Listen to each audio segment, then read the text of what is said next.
जय श्री राम। तो आज का हमारा टॉपिक है प्रॉब्लम इन सर्विस। हमने इस टॉपिक को लेकर पहले भी एक पार्ट बना चुके हैं। अभी हम दूसरा पार्ट बनाने जा रहे हैं। इसकी जो मेन हेडिंग है वो है डिसमिस फ्रॉम जॉब और सैक्ड फ्रॉम जॉब। इसका मतलब नौकरी से बर्खास्त और नौकरी से बेदखल।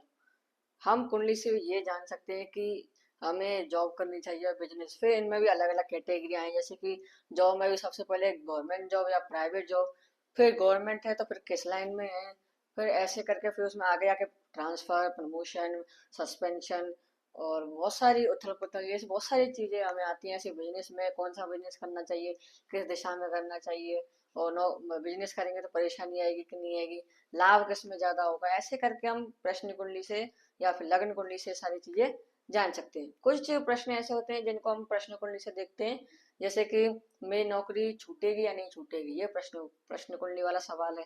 मेरा प्रमोशन कब होगा, ये भी प्रश्न कुंडली वाला सवाल है। इसको हम प्रश्न कुंडली से देखते हैं। तो यही क्वेश्चन है। अब हम चलते हैं डिसमिस फ्रॉम जॉब पहला। तो इसके लिए हमें 10 CSL 10वें भाव का उपपत्ति यदि 5 9 और 8, 5 8 9 भाव सिग्निफाई करता है तो, और इसमें प्रश्न कुंडली वाला सवाल है, प्रश्न कुंडली में हमें महादशा, अंतरदशा, प्रत्यांतर दशा भी देखनी जरूरी होती है।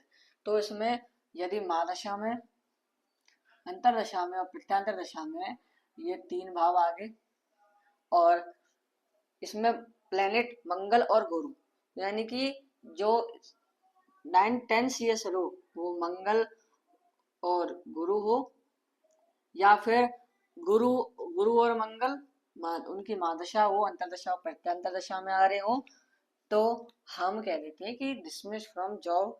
इस मतलब इस टाइम पीरियड में आप नौकरी से बर्खास्त हो सकते हो। आप हैं तो ऐसे हम जानेंगे। फिर दूसरा नियम है सैक्ड फ्रॉम जॉब, यानी कि नौकरी से बेदखल। तो उसके लिए 10 CSL 10वें भाव का उपपत्ति हमें 1 5 9 भाव, 1 5 9 भाव सिग्निफाई कर रहा है। अब इसमें क्या होता है, पराशरी ज्योतिष में 1 5 9 भाव होते हैं त्रिकोण के भाव होते हैं, तो इसको तो अच्छे माना जाता है। पर ऐसा नहीं होता, केपी में ये अच्छे नहीं माने जाते।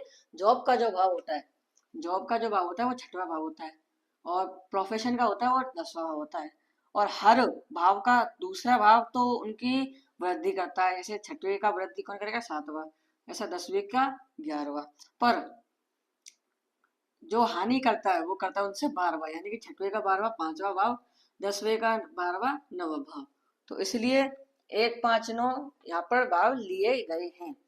तो दशा में, अंतरदशा, महादशा, प्रत्यंतर दशा में और उनके नाथों में और 10 भाव के उपपत्ति में ये भाव आ रहे हों, तो हम कह देते हैं कि नौकरी से आप बेदखल होंगे। तो ये आज हमने आपको सर्विस इन प्रॉब्लम सर्विस को लेकर 2 नियम